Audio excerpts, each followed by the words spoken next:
Hello friends, welcome to e learning classes. Friends, आज तारीख है 22 जून 2020 और 22 जून के जितने भी इम्पॉर्टेंट क्वेश्चंस हैं वो मैं आपके लिए लेकर आया हूं और उस क्वेश्चन से रिलेटेड जितनी भी इंफॉर्मेशन है वो भी हम डिस्कस करेंगे।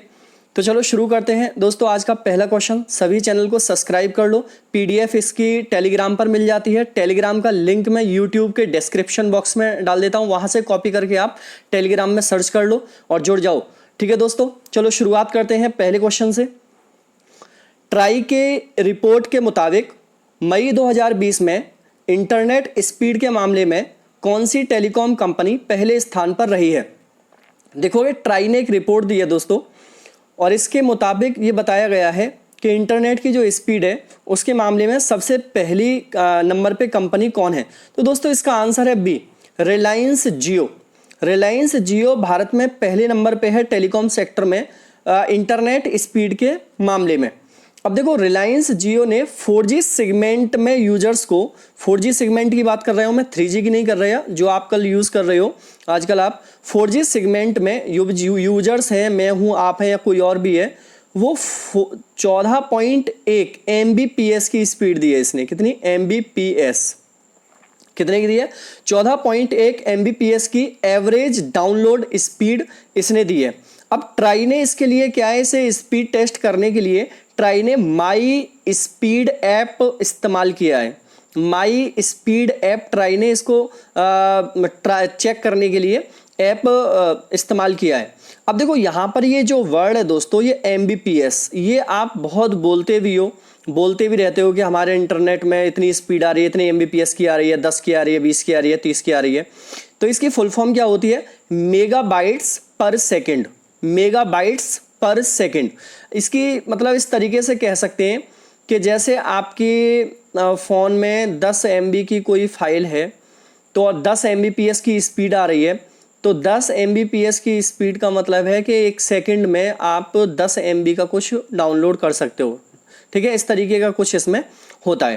नेक्स्ट क्वेश्चन की ओर बढ़ते हैं दोस्तों। क्वेश्चन नंबर 2 है, चीन की मोटर कंपनी GWM और महाराष्ट्र सरकार के बीच कितने करोड़ डॉलर का निवेश करने के लिए एक सहमति पत्र जारी किया है?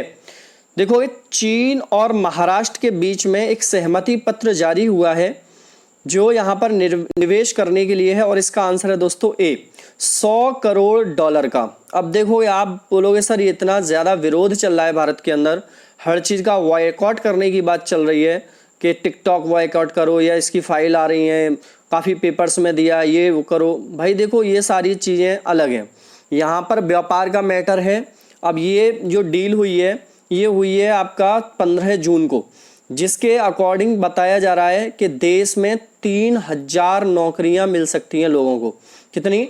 3000 नौकरियां इस डील के तहत मिल सकती हैं। तो चीन की मोटर कंपनी है GMW और महाराष्ट्र सरकार के बीच में ये हुआ है। महाराष्ट्र की बात करेंगे, महाराष्ट्र के CM है उद्धव ठाकरे, महाराष्ट्र के गवर्नर हैं भगत सिंह कोश्यारी।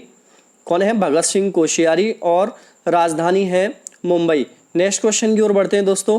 क्वेश्चन नंबर 3 है आज का, भारतीय रिजर्व बैंक के किस पूर्व गवर्नर को राष्ट्रीय लोक वित्त एवं नीति संस्थान का चेयरमैन नियुक्त किया गया है? वेरी वेरी मोस्ट इंपॉर्टेंट है दोस्तों।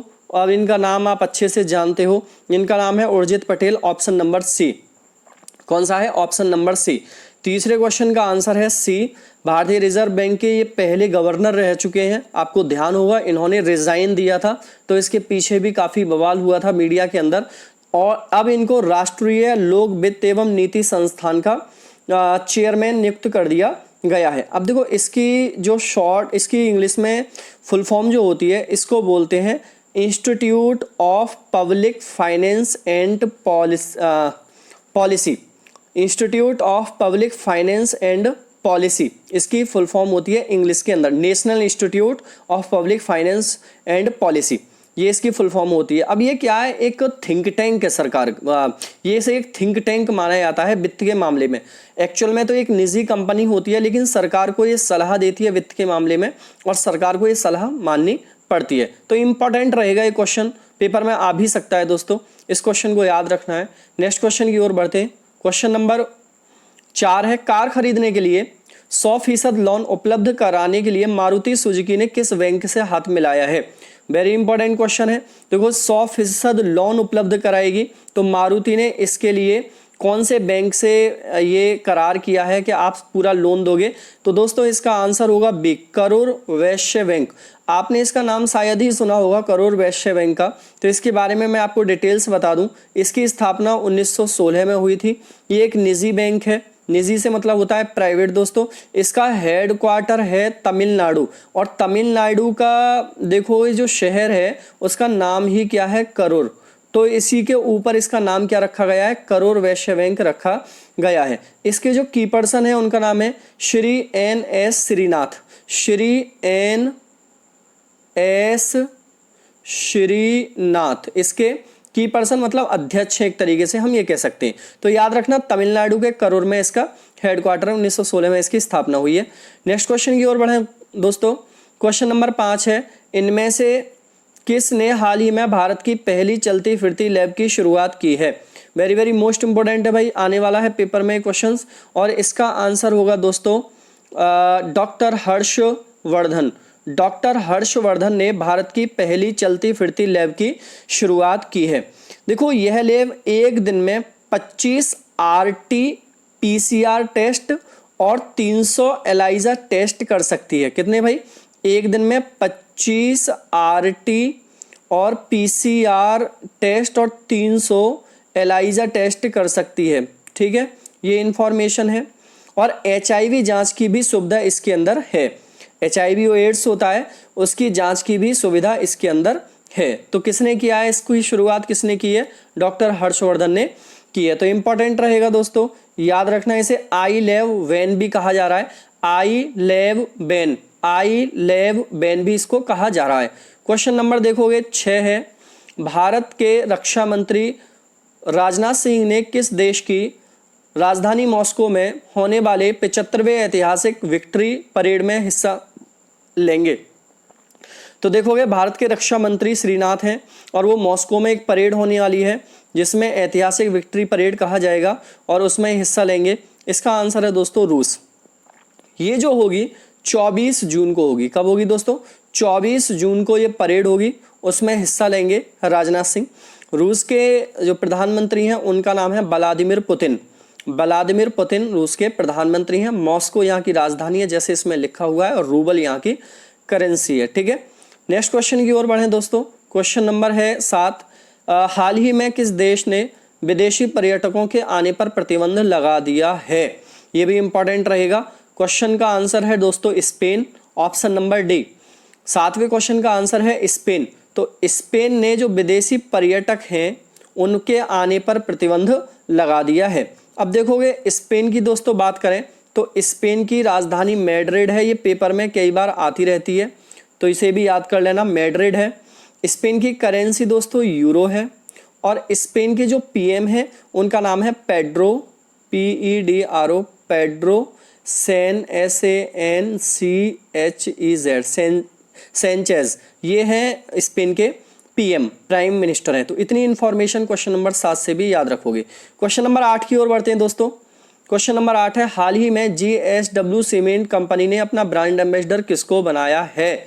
इंपॉर्टेंट है, और इसका आंसर होगा सी, उपर्युक्त दोनों। सुनील छत्री और सौरभ गांगुली दोनों को ही GSW सीमेंट कंपनी ने अपना ब्रांड एम्बेसडर बनाया है। देखो ब्रांड एम्बेसडर बनाने से क्या मतलब होता है, अगर ना बनाए तो क्या नुकसान है, क्या फ़ायदा? नुकसान फ़ायदा कुछ नहीं है वैसे इसका, बस ये है कि किसी चीज़ का ब्रांड एम्बेसडर बन जाता है तो उसकी पहचान बन जाती है। जब हम टीवी पे देखते हैं उसका कोई अच्छा एक्टर, कोई अच्छा अभिनेता उसका अगर प्रचार कर रहा होता है तो हमें भी फोकस रहता है। कोई अनजान जो हम नहीं जानते अगर वो प्रचार करे तो फिर इतना हम ध्यान नहीं देते। ठीक है, तो इसी तरीके से सौरभ गांगुली, सुनील छेत्री दोनों ही अपने आप में बड़ी हस्तियां हैं, दोनों को आप जानते हो। अब ये दोनों प्रचार करेंगे तो हमारी नज़र भी इस पे जाएगी। ये भी कोई सीमेंट कंपनी है GSW। ठीक है, अब देखो यहाँ पर GSW की बात थोड़ी सी कर लूँ तो इसका हेडक्वार्टर कहाँ पर है दोस्तों? मुंबई में है। कहाँ पर है? मुंबई में इसका हेडक्वार्टर है। इसके अलावा इसके CEO कौन है? नीलेश नरवाकर। नीलेश नरवाकर। तो इसके CEO का भी नाम याद रख लोगे, नीलेश नरवाकर इसके CEO हैं। ठीक है, क्वेश्चन नंबर 9 की ओर बढ़ता हूं दोस्तों। क्वेश्चन नंबर 9 है, हाल ही में ATMA मशीन किस रेलवे स्टेशन पर लगाई गई है? ये भी बहुत इंपॉर्टेंट रहेगा दोस्तों, और इसका आंसर देख लेते हैं पहले। नागपुर, क्वेश्चन नंबर 9 का ऑप्शन है सी, नागपुर है जहां पर ATMA मशीन लगाई गई है। सबसे पहले सभी दोस्त ऐसी ATMA की फुल फॉर्म लिखोगे, भाई कॉपी लेकर बैठा करो जब मैं पढ़ाता हूं। ATMA की फुल फॉर्म है automated ticket checking and managing access machine. Repeat कर रहा हूं मैं, automated ticket checking and managing access machine. अब देखोगे, आपने देखा होगा अभी तक जो रेलवे स्टेशंस पर टिकट वगैरह चेक करते थे तो TT वगैरह होते थे।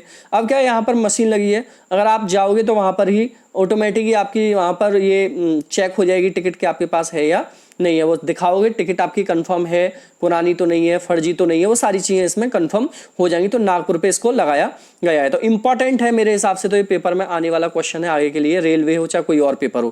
क्वेश्चन नंबर 10 की ओर आते हैं दोस्तों। हाल ही में जर्मन बुक ट्रेड का प्रतिष्ठित शांति पुरस्कार किसने जीता है? वेरी वेरी मोस्ट इंपोर्टेंट है, ऐसे क्वेश्चन पेपर में बहुत आते हैं। तो देखो इस क्वेश्चन का दोस्तों आंसर है अमर्त्य सेन। अमर्त्य सेन को जर्मन बुक ट्रेड का प्रतिष्ठित शांति पुरस्कार मिला है। अब देखो दोस्तों, अमर्त्य सेन के बारे में तो मेरे ख्याल से सभी लोग जानते होंगे कि इनको 1998 में अर्थशास्त्र का नोबेल पुरस्कार मिला था। अर्थशास्त्र का नोबेल पुरस्कार मिला था। नोबेल पुरस्कार भारत में अर्थशास्त्र के मैटर में एक तो अमर्त्य सेन को मिला है, और अभी 2019 में मिला है आपका अभिजीत बनर्जी को। ठीक है, तो ये दोनों ही याद रख लेना, पेपर में ये आता ही रहेगा क्वेश्चन। नेक्स्ट क्वेश्चन की ओर बढ़े। क्वेश्चन नंबर 11 है, हाल ही में कुबाटबेक बोरोनोव किस देश के प्रधानमंत्री बने हैं? कुबाटबेक बोरोनोव किस देश के प्रधानमंत्री बने हैं? तो क्वेश्चन नंबर 11 का आंसर है दोस्तों डी, 11 का आंसर है दोस्तों डी, और डी है किर्गिस्तान। किर्गिस्तान के प्रधानमंत्री बने हैं हाल ही में कुबाटबेक बोरोनोव। अब देखो, किर्गिस्तान की बात करूं तो किर्गिस्तान की राजधानी कई बार आती है, और मैं कल या परसों आपको बताई भी होगी। शायद ये मुझे ऐसा भी लग रहा है कि क्वेश्चन मैं करा भी चुका हूं, ये शायद रिपीट कर दिया है मैंने क्वेश्चन, देख लेना। राजधानी इसकी बिश्केक है, और टेंग क्या है दोस्तों, इसकी करेंसी है। टेंग इसकी करेंसी और बिश्केक इसकी राजधानी। मुझे ध्यान है क्वेश्चन करा दिया है मैंने, फिर भी चलो रिपीट हो गया आपके लिए। क्वेश्चन नंबर देखोगे 11 है दोस्तों, कोरोना वायरस के कारण इस बार 3 मुख्यमंत्रियों की सहमति से किस धार्मिक यात्रा को स्थगित कर दिया गया है? Very very most important questions. देखोगे इसका आंसर होगा दोस्तों कांवड़ यात्रा। कांवड़ यात्रा को स्थगित कर दिया गया है। अब देखो इसमें क्या हुआ है कि कांवड़ यात्रा में काफ़ी लोग जाते हैं हरिद्वार। पिछली साल का इसमें ये डेटा दिया है कि 3 करोड़ 40 लाख लोग पिछली साल पहुंचे थे। अब उत्तराखंड के CM हैं त्रिवेंद्र सिंह रावत, उन्होंने बात करी यूपी के CM योगी आदित्यनाथ से, फिर उन्होंने बात की दोनों ने मिलकर बात की फिर हरियाणा के CM मनोहर लाल खट्टर से। तो इस तरीके से तीनों CM के बीच में जब वीडियो कॉन्फ्रेंसिंग से बात हुई तो फिर इस बात पर सहमति हुई कि कोरोना वायरस का कहर बहुत ज़्यादा है, इससे लोग प्रभावित हो सकते हैं। जुलाई में ये शुरू होने वाली थी यात्रा, और इस यात्रा को स्थगित कर दिया गया है। तो मेरे अकॉर्डिंग तो बहुत इंपॉर्टेंट क्वेश्चन है दोस्तों, पेपर में आ भी सकता है, इसलिए याद रखोगे आप, और ये संख्या भी याद रखोगे जो मैंने बताई है। नेक्स्ट क्वेश्चन की ओर बढ़ें दोस्तों। क्वेश्चन नंबर 13 है, BPR बिट्ठल का निधन 19 जून को हुआ है, वह निम्नलिखित में से क्या थे? देखो VPR बिट्ठल एक बहुत प्रसिद्ध अर्थशास्त्री थे भारत के। इनका नाम आता है कई देशों के समझौतों के बारे में, अर्थशास्त्र के समझौतों के बारे में इनका नाम आता है। तो इनका नाम याद रखना, VPR विट्ठल का अर्थशास्त्री थे, और इनका भी हाल ही में 19 जून को निधन हुआ है। क्वेश्चन नंबर 14 की ओर आए दोस्तों। क्वेश्चन नंबर 14 है, BMW इंडिया का नया अध्यक्ष किसे नियुक्त किया गया है? तो देखो BMW इंडिया का नया अध्यक्ष नियुक्त किया गया है विक्रम पावह को नियुक्त किया गया है। अब देखोगे यहाँ पर थोड़ी सी बात मैं BMW की कर लूँ। वैसे तो इसका नाम सभी जानते हैं, BMW की गाड़ियाँ आती हैं, लग्जरी गाड़ियाँ होती हैं। BMW इंडिया की बात करेंगे हम यहाँ पर। तो BMW इंडिया की स्थापना इंडिया में कब इस्टेब्लिश हुई थी? 2006 में। इसका हेडक्वार्टर इंडिया के अंदर कहाँ पर है? चेन्नई में इसका हेडक्वार्टर है दोस्तों। और इस टाइम पर इसके अध्यक्ष कौन है? रुद्र तेज सिंह इसके प्रेजेंट में हेड हैं। ओके, नेक्स्ट क्वेश्चन और लास्ट क्वेश्चन होगा दोस्तों आज की वीडियो का। हाल ही में R&D पोर्टल सत्याभामा किसने लॉन्च किया है? R&D पोर्टल सत्याभामा किसने लॉन्च किया है? तो दोस्तों इसका आंसर होगा option number B, Pralhad Joshi. अब देखो ये प्रहलाद जोशी जो है वो भारत के केंद्रीय कोयला खान मंत्री हैं।